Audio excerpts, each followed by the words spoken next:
I played football too. It's just like they're calling you pussy. Did you have vaginitis? Did you rip your pussy? A pussy is so strong, it expands and heals itself. It is the vehicle with which life is brought into the world. Like,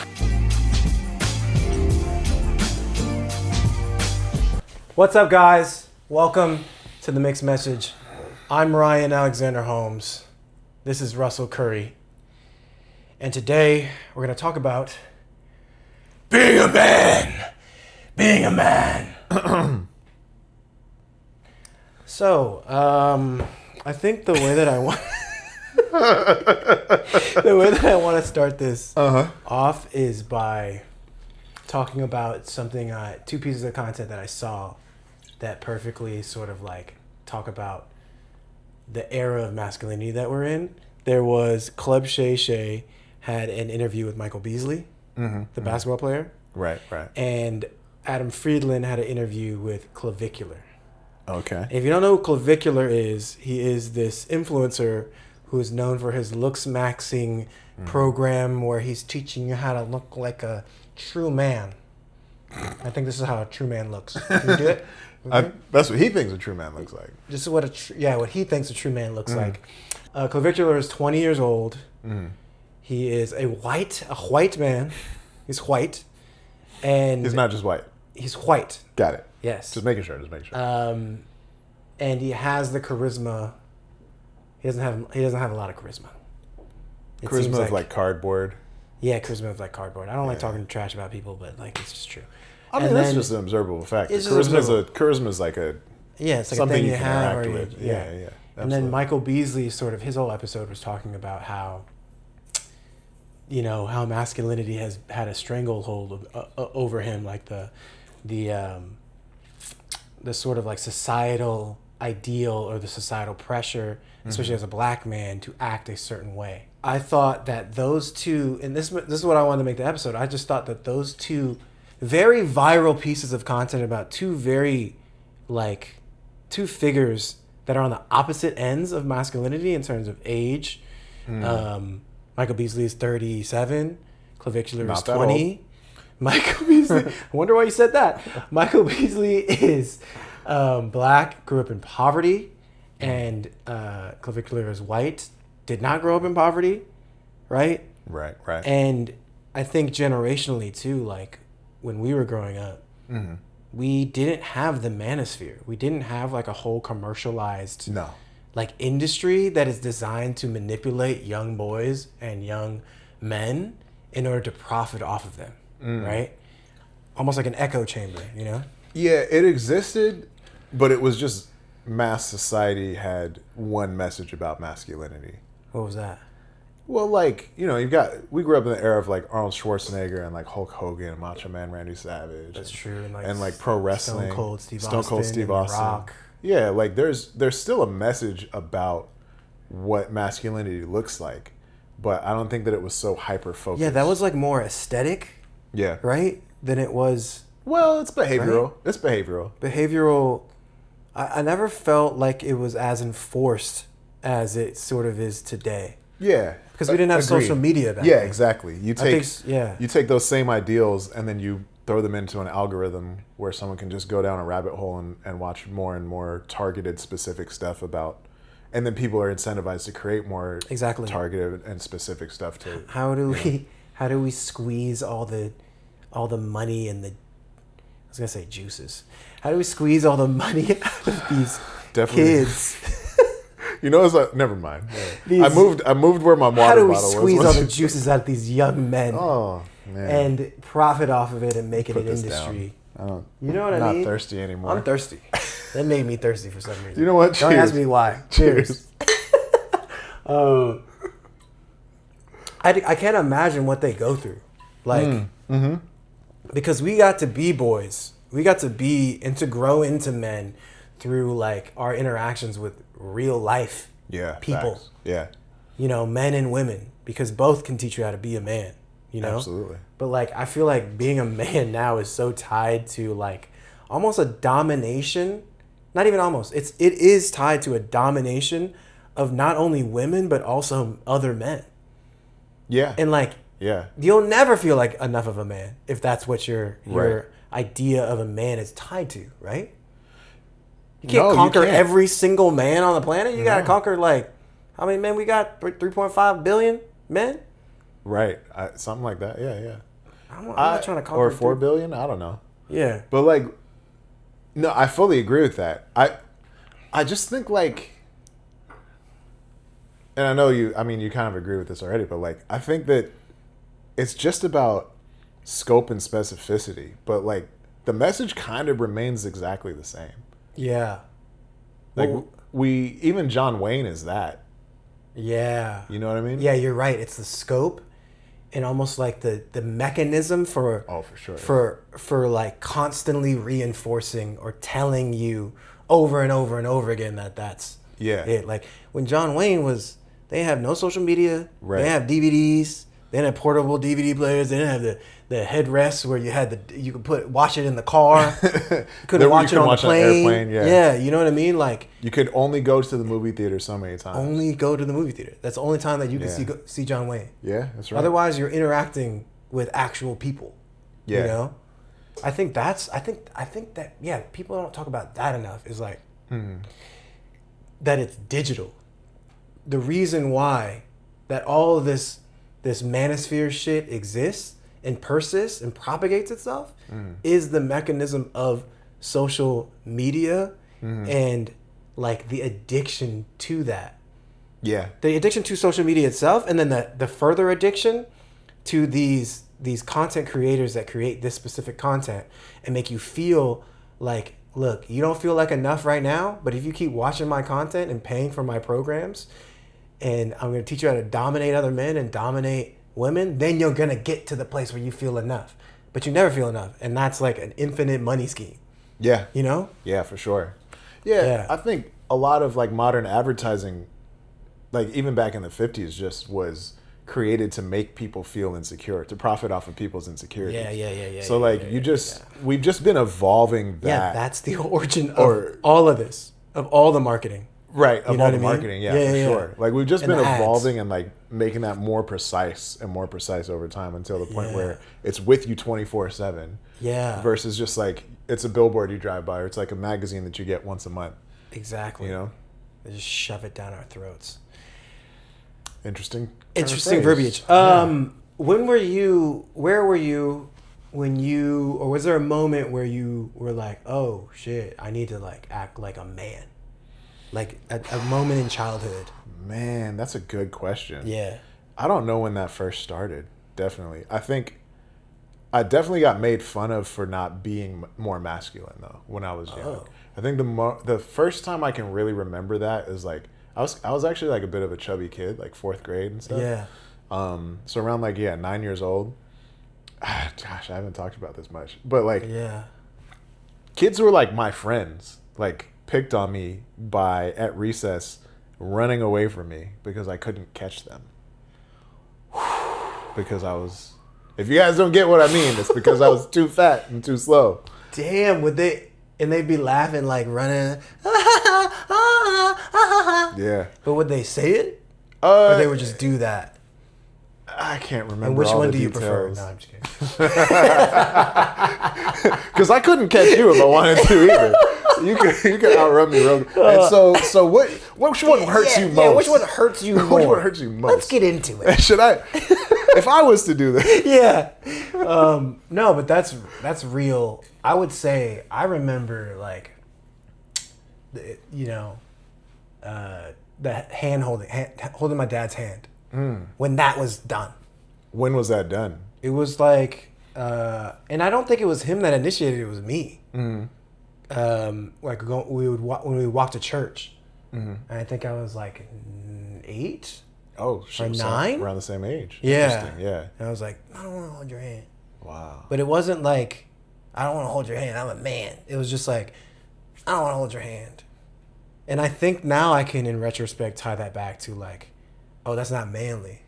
You know what I mean? Maybe around that age we're like starting to become what a big kid is supposed to be. Yeah. Like kind of starting to enter into more of a... But I also wonder, like, is that necessarily like tied to masculinity or just independence, and like how do you separate those two ideas? They're very intertwined. Yeah, they're very intertwined for sure. Yeah. Yeah. And I don't know. I don't think I have I mean, that's like an essay. That's like a book. But I do know I was not allowed to cry. Yeah. I never was told specifically or like even implied heavily that I wasn't allowed to cry. But it was never modeled for me. What do you mean by that? Like I can't remember seeing my dad cry once in my life. Yeah, I've never seen my dad cry either. Yeah. And like my older brothers definitely. I'm gonna be a crying baby back bitch when you're a dad. My kids gonna see me cry all the time. Yeah, they are. Yeah, they are. No, and then see, I'm making that joke to put you down or like to like attack your masculinity. It's almost like because it's almost like a gut reaction or like a, you know what I mean? It's so like ingrained baked in us. into us. Yeah. Yeah, but then you can call it out. Yeah, and that's what makes us better than other men. I was like, is he gonna say? Because that's how I feel. We are better than other men. Yes. Matter of fact, we are dominating other men. Because the fact that we don't want to dominate other men. That's right. Judo. It's a judo move. You didn't know it. Or kung fu, because that's. Are we getting into that? I don't know. No, we're not getting. Are we choosing sides right now? Because you're Japanese, I'm Chinese. That's what that was about. But this is a good transition, you see, because. Almost like a judo move. Almost like a kung fu move. Because.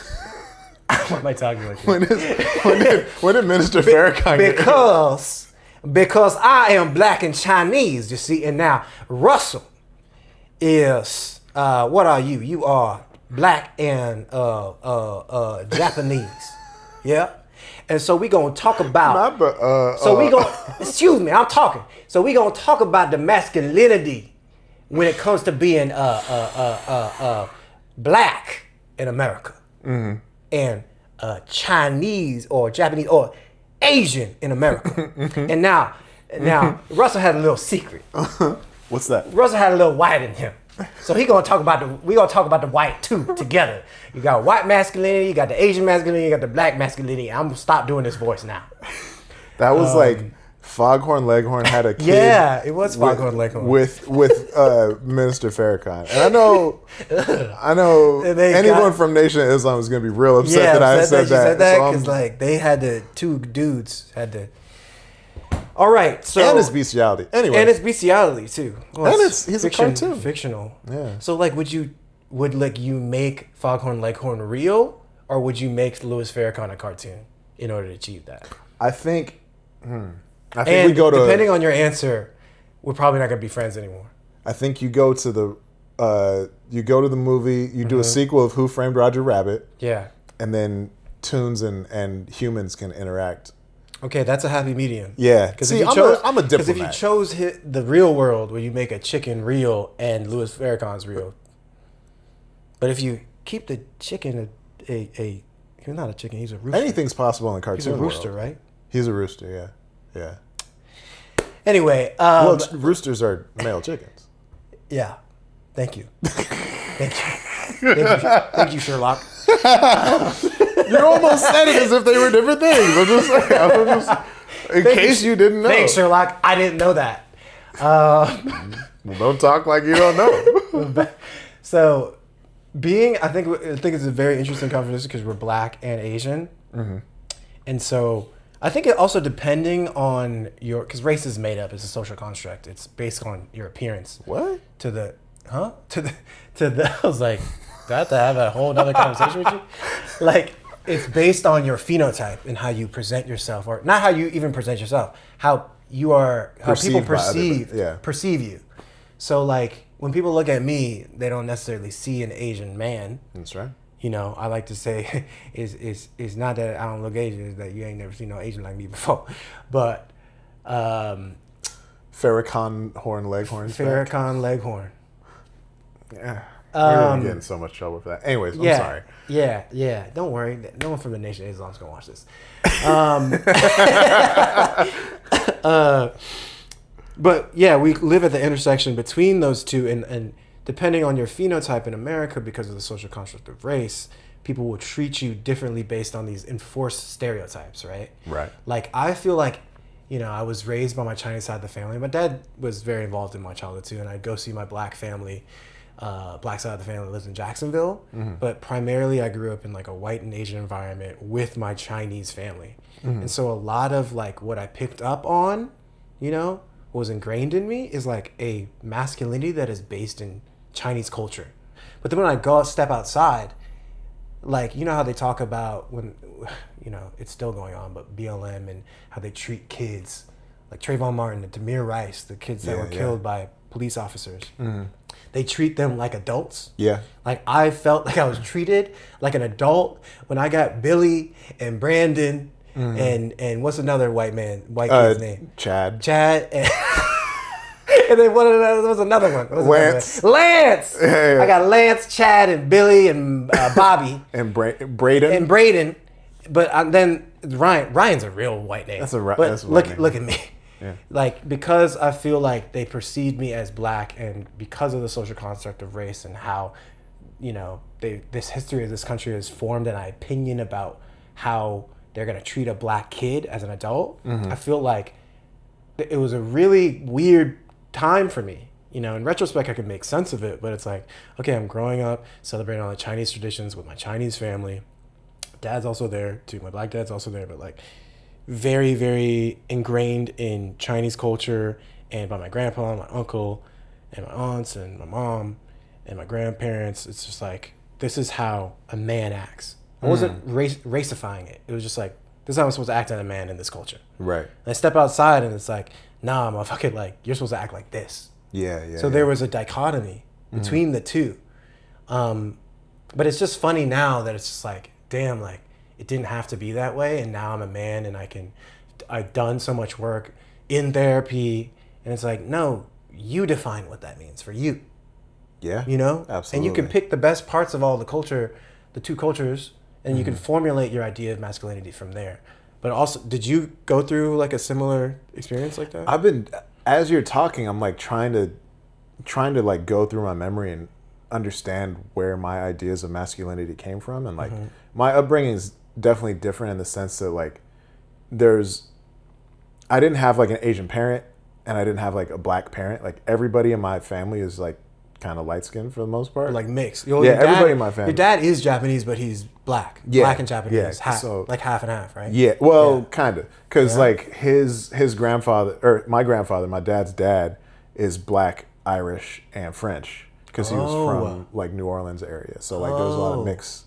You know, there's a lot of mixedness going on. But if you saw him, you would just think he was a black dude. What about your mom? My mom's side, if you saw my mom, you might not know that she was black. Really? Like, she was super light skinned. Yeah. Oh, wow.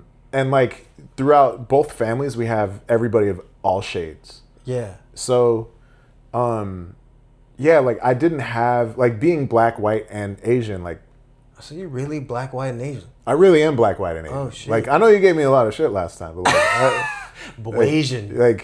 Boasian. But I didn't know that it was like really like, no, that's like, because you know, slavery. Yeah.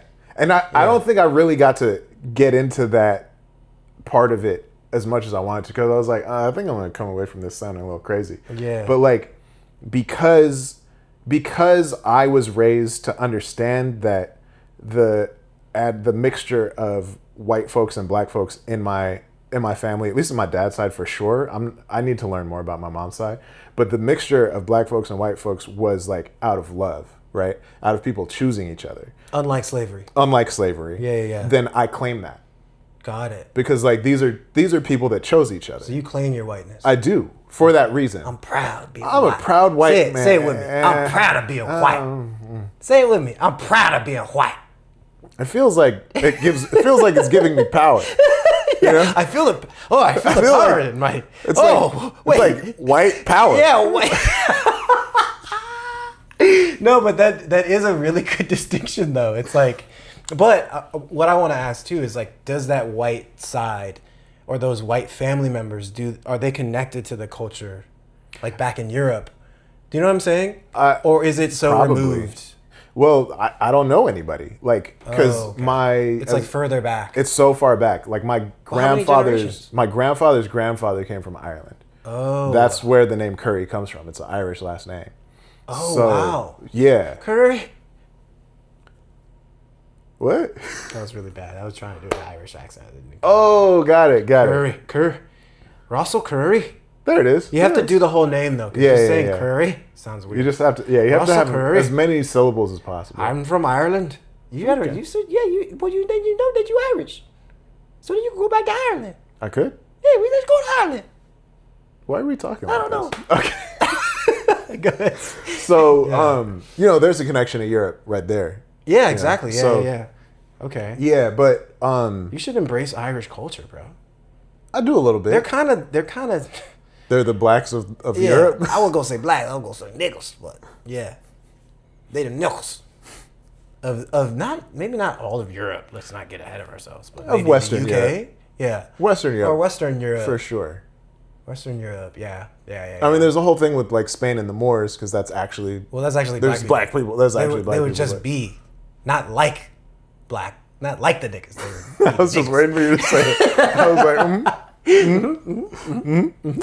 So, anyways, all of that comes together for my sort of like racial identity is really like the only person who was 100% one thing growing up was my grandmother, who was from Japan.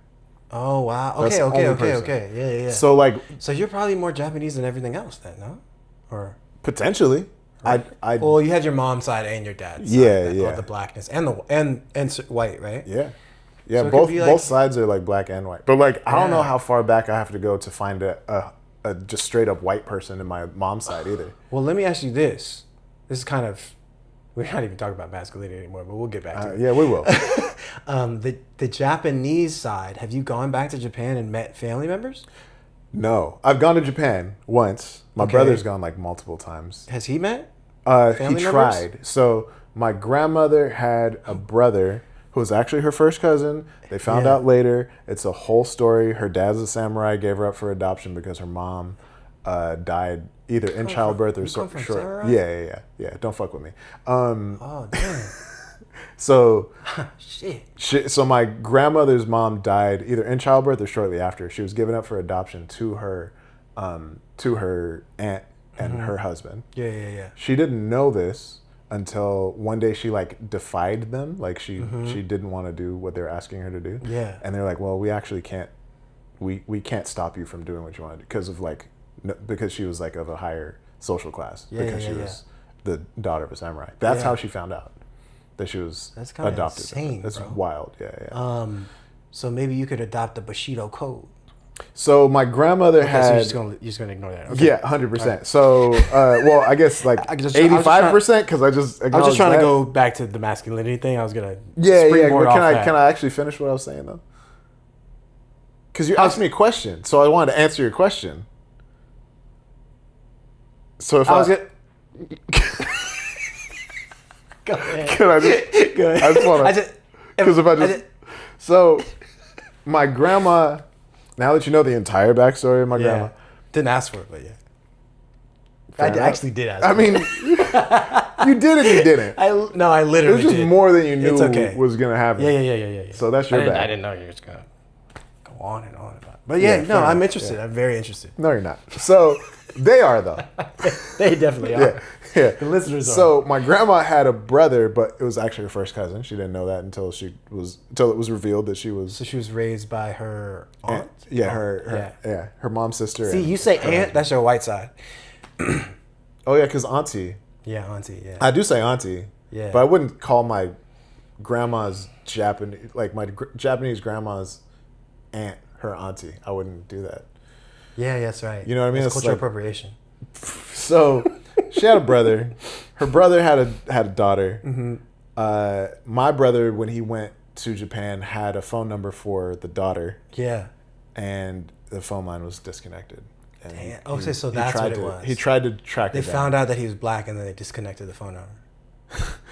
There was a little bit. That's honestly my fear because I've never met my family in China. That's my fear. Oh shit! Is that they'll know or that they'll, because I don't think they know that I exist. But like when I go out there and I say, "Hey, I'm your family," that they'll be like, why don't you take like an uncle or a cousin or your mom or? Yeah, I mean it's very complicated because like they don't really get along. So I've been told. Right, you know? right. And we had a similar thing, my grandma and her family too. Yeah. I mean, maybe we could do this thing where we like make it a mission. Ambush them? To go Bushido, go samurai ambush, go like back to our home countries. Oh, at the same time. Yeah, like at the same time. Well, no, like actually help each other though. Okay, yeah. Like you could help me in China and I could help you in Japan. Oh, that would be kind of cool. Because like I've been thinking about getting a friend that speaks very fluent Chinese. My Chinese is like, it's okay. So you don't need me. Yeah. No, but like you could be on the journey with me. Yeah, that'd be cool. So that when we go to Japan, it's like, you know, whatever we do first. But like, because I have a mentor. This is so off topic now. We're not even talking about masculinity. We'll get there. We'll get back. But I have a mentor, Paula Madison, who wrote a book about being black and Chinese and being disconnected from her Chinese family. And then the whole book is basically recounting how she went back to Jamaica to find her grandpa. Then the grandpa, and she saw the graves. The grandpa's not there anymore, but she saw the graves of the aunts and the great aunts and the great uncles. Trace that back to a village in China. Yo. And met her entire clan. And now they meet every year. Oh, Have wow. a huge gathering. That's dope. And I was sitting next to her at her documentary screening crying. and then I talked to her and she was like, I'm going to help you find your ancestors, not your ancestors. Relatives. Your relatives out there. But also she said, like, you shouldn't allow, like, what you think is going to happen or other people, even your own family, to disconnect you from your other family. So, like, I think I have to make it a mission to do that. Yeah. Yeah. I love that. Yeah. And I have wanted to go, because after my grandmother passed, we found her adoption papers. And I never knew, so I always knew that her maiden name was Ogawa, but that's her aunt's husband's name. Yeah. So our actual last name on the Japanese side is Kimura. And I want to go find them. You know, I want to go find like all those records. Yeah, because like, bro, there's a whole nother clan probably in Japan. Yeah. Like a whole family, a whole extended family that you have there. There's a whole extended family that my grandma has talked to me about. She's a little too old, I think, to travel now, but she said like, oh, next time we go, I'll go, you come with me. But like, I don't think she's gonna go back. I mean, you know, could try. No time like the present, though. Yeah, you could try. Every day that goes by makes it less likely. I know. Thanks for reminding me. Not to guilt you, but like that's also motivation for myself too. You know what I mean? Yeah. Because like when my grandpa passed away, there's just so many stories that just die. Yeah. And then my grandma, my mom, on my dad's side, when she passed away like a couple years ago, it's like so much dies. And these people are like the hub. They keep families together, like extended families together. When they pass, like people start to distance. They start to disappear. You don't see them at all anymore. Yeah, for sure. But back to what we were saying, is related because we're talking about, you know, being Asian, and I guess like the complications of being both Asian and black, being Blasian. Like, what are the stereotypes of what it means to be a black man, especially in America? Specifically in America, right? Like, you're hyper masculine. Yep. You have to be hyper masculine. Yep. You have to be, and you're hypersexualized, right? And you have to be tougher than like the just like the American idea of what. Oh, absolutely. Right? Like you have to be so tough. You have to. You can't cry, right? And I think that when it comes to, well, the origin, I feel like, of masculinity and why we're even talking about this is like a colonial mindset that was brought from Europe, by the settlers to America and then enforced upon us. And then obviously, like, we went through this little tiny thing called slavery, our ancestors. Never heard of it. Never heard of it? No. Well, let me tell you about it. But it did a number on like how black men see themselves. Because like, on one hand, you're being completely emasculated by being a slave and having a master that is beating you, calling you names, erasing your culture. You have no rights. You're property and you're treated as such. Also, if you get married or if you have daughters, they're also property and you can't protect them. You can try. They'll just kill you. So you're like, I can see how like this idea of black masculinity was formed kind of from that. Oh, absolutely. You know what I mean? Like, it's a reaction too. You have to be so strong. Yeah. You have to be like completely, almost impenetrably like a man or like a provider or a protector, you know, because you couldn't be. Yeah. You know what I mean? Yeah. You have to take every opportunity. It's like an overcompensation because of like the injustices, like the crazy, inhumane injustices that we have faced over the years. I mean, it's still continuing to this day. But then we go to the Asian side, right? Yep. And what I learned about the Asian side is that the Chinese Exclusion Act was created because we got all these male laborers, some of whom were my ancestors on the Chinese side, like over here to build the railroads. Right. The very foundation of commerce in this entire country. Without them, none of this shit would exist. But they didn't want them to populate in America. So it's like, well, how do we make sure that doesn't happen? Okay, well, they already know not to touch our women. Our beautiful, pristine white women. Yeah, because you enforce that by just lynching people. Right? Yeah, exactly. Yeah. And okay, well, let's make sure that none of their women can come, none of their families can come, right? And like while we're doing that, let's also emasculate their image through our mechanisms. Right. They didn't have social media back then, but they had the newspapers. Yeah. They could draw them a certain way. Right. They could make up stories about them. Right. To make them seem like they weren't attractive, undesirable, right? And so like, it's crazy. These are the origins that we were never taught, right? I had to learn them. We had to learn them as an adult. Yeah. And now we are sort of like, because we're both Black and Asian, understand that and sort of see where we fit in this and then sort of counteract that with the way that we live our lives. Yeah, for sure. You know what I'm saying? Yeah. I fully agree. And like, when you think about what masculinity is untouched from colonialism in Asian countries, right? Like we're talking about samurai. Yeah. You know, like I mean, Genghis Khan's not exactly Chinese, but like, you know, like Chinese emperors and stuff like that. Like it's Asian emperors. Asian emperors. Like you think that the white people of those days weren't completely scared of these people?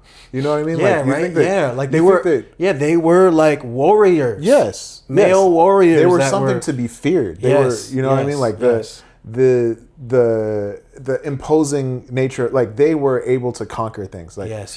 So you know, it's not that kind of proves the point that these beliefs that we have today about what Asian masculinity is a colonial construction. Yeah, right? Exactly. So yeah, thinking about that is like so wow. Another thing too, I was reading in this book. I don't remember what the book was, but it was talking about the first settlers that came to America and how they were at war with the Native Americans, and the Native Americans would kidnap certain settlers as prisoners. Oh yeah, men, women, children, and so the settlers would fight and then snatch back these prisoners of war. And a lot of these prisoners of war that they saved didn't want to go back to the settlements. They wanted to stay with the Native Americans, especially the women, because they're like, the way that they were treated there was better than the way they were treated in these colonial settler societies. They had rights, they had freedoms. Just the whole mindset and perspective and the frame of which they viewed the world was completely different and actually free. I mean, America talks about freedom all the time, but are we free? You know? And we're taught so little about like Native American societies, like the ones that those settlers encountered. And, you know, the Constitution was like heavily influenced by the Iroquois Articles of the Confederation. You know, the Capitol building. Yeah. The top, you know, there's like a statue on top. Yeah. That's an Iroquois woman. That's so crazy. A woman? Yes. Iroquois woman. Wow. Yes. And I if I say any more, I might be getting details wrong. Yeah. But there might be something that she's holding or something like that that's influential to the Constitution. But like a lot of what, I mean, of course there was the Enlightenment thinkers and all that stuff. So I'm not trying to take away anything from Europe. Got to just be fair to God Europe. forbid. God forbid. You know, I'll be fair to the Europeans. Yeah, make sure you're fair to the Europeans, man. But like, there's so much of like these. I mean, these societies existed for like thousands and thousands of years. Yeah. Like the amount of sophistication that these people had is just completely erased from the history books. And like this country wouldn't be what it is in a lot of the ways of like deeming rights to people and that kind of thing without their interaction and influence. Speaking of women, right? Like, I think it only dawned to me this past several years of like, I don't know, reading Bell Hooks, reading Toni Morrison, reading Octavia Butler. Like, you can learn so much about being a man from women. Man, that's like, real. An infinite amount. Yeah. And it just growing up as like a listen jock, to that clavicular anyway. Yeah. Growing up, especially as a jock athlete, like, you just never really have any frame of reference to even find that. Yeah, for sure. Do you know what I mean? Yeah. Especially when I played football too. It's just like they're calling you pussy. Oh, did you have vaginitis? Did you rip your pussy? Like, they're always saying, and how dare you besmirch like this? A pussy is so strong, it expands and heals itself, and it bleeds and it expands. And it is the vehicle with which life is brought into the world. I know, and I'm like, how are you besmirching something that gives you life and is so powerful? Control. Huh? Yeah, control. Yeah. But like, again, we go back to like the foundation of our specific society. Yeah. And you're like, oh, it makes sense that you would do that. Do you know what I mean? Yeah, because for that's the frame of which you're entering it from. These people that got kidnapped want to go back to their American culture. These women, specifically, and the men too. You know. But couldn't you just argue that it was what's it called? Stockholm syndrome. Stockholm syndrome? Yeah. I mean, yeah, but like, maybe I'm kidding. No. But the Stockholm syndrome could have been them living with the settlers in the first place. Yeah. And then what freed them of the Stockholm syndrome was it's reverse Stockholm syndrome. Being kidnapped by the Native Americans. Yo. Do you know what I mean? It's reversed. Like, the Native Americans woke them up to realize they were prisoners in their own society. Wow. Think about this society that we're living in today. Are we not prisoners? We're definitely prisoners. Bro, why we got to pay for all this? Where's our tax money going? Like, I don't want to go down that path. Well, there's one other thing that I wanted to talk about. Okay. While we're talking about Black and Asian identity and masculinity. Yeah. Black and Asian masculinity. You know Jared McCain. Jared McCain? Who's that? He plays for the Thunder. Oh, okay. Oh, yeah. Nail polish. Yes. Dancing. Yes. And he's Black and Filipino. He's a Blasian man. But like, yeah, he is your Blasian brother. He's very demonstrative in the way that he just allows himself to express his masculinity. Yes. In the way that he wants. Yes. Yeah. And like, I admire that. Man, I opened up Twitter and there was a video saying the Spurs are getting cooked by this guy, and it's like a video of him doing like a TikTok dance. Yeah, of course, like it's a little cringe, but like, why is that the thing how is that connected to his ability to play basketball? Exactly. Right? Like, these people are telling on themselves. Do you know what I mean? Yeah, it's so clear. It's like, why is that a problem? And if it embarrasses you more that you're getting why are you talking about it? Yeah, and like, why are you torched by this guy who, like, that's on you, bro. But also, it's you know, there's just so much homophobia, especially in sports, and it's really a projection of like insecurity of your own masculinity. Like, why are you thinking about other men, bro?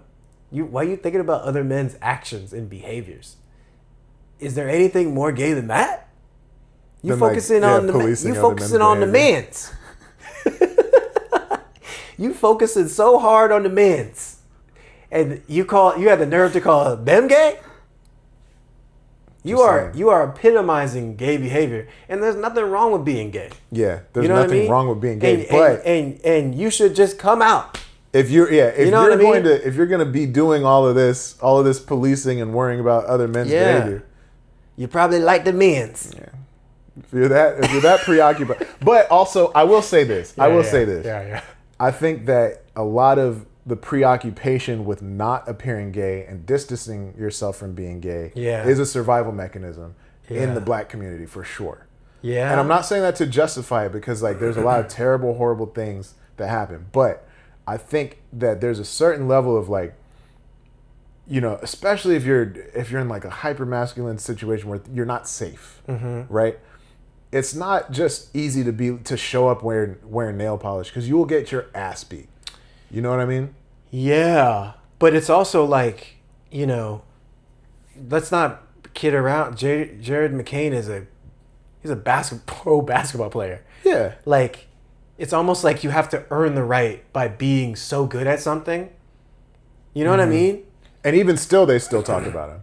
I guess I'm just gonna say it, but like, Oh. black men who are gay have to be exceptional, just like black straight men, just like anybody that is black in America. Yeah. They got to be exceptional at the thing that they do. You have to be extra exceptional. Extra exceptional. You have to be even more exceptional because you have another layer of oppression placed upon you. Placed upon you that has nothing to do with you. No. Which is crazy. Yeah, you couldn't change it if you wanted to. Yeah. People try. People try. I don't like. Have you seen the video of the gay black man who's in church? He's like, I have repented. I don't like men's no more. I don't like the men's. Thank you, God, for saving me. I don't like the men's no more. And like, there's a societal benefit for him doing that, right? Exactly. That goes back to your first point of like, they do it for survival. Yeah. Because there's a lot of homophobia, I think, baked into the black community in America because of slavery.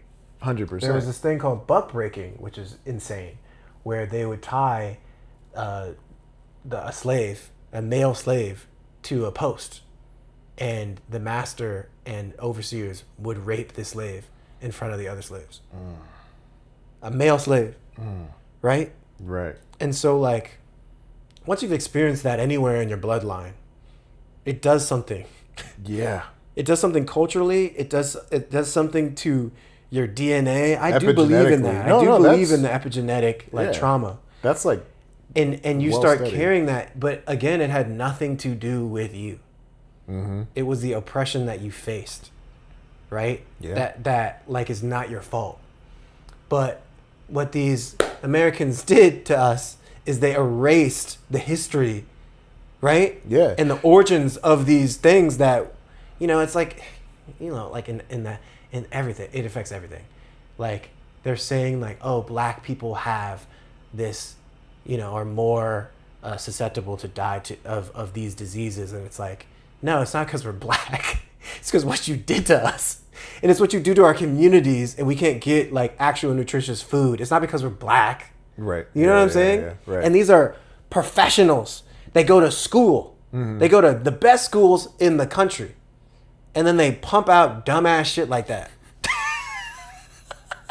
like that's absurd. These are supposedly the smartest people in the world, but they say shit like that. It's easier. I think it's easier to say that than to. I'm not trying to let them off the hook, but like I think functionally it's easier to say that than it is to provide the layers of nuance that are necessary to really talk about it. But also, they don't even know that they're doing it. They're reacting off of studies that they read. Right, that's fair. That's fair. The infrastructure is not there for them to even find it within the systems that they're studying in. Yeah, but like anybody would have to think like literally one layer deeper to be like, all right, well, it's not racially determined because race doesn't exist. Yeah, but they're not us. They're not black. So why would they have to? They don't have to. They don't have to. So they don't. And so will they? No. But maybe again, they'll watch the podcast. But again, yeah, maybe they will. Maybe they will if they watch. We're going to change the world.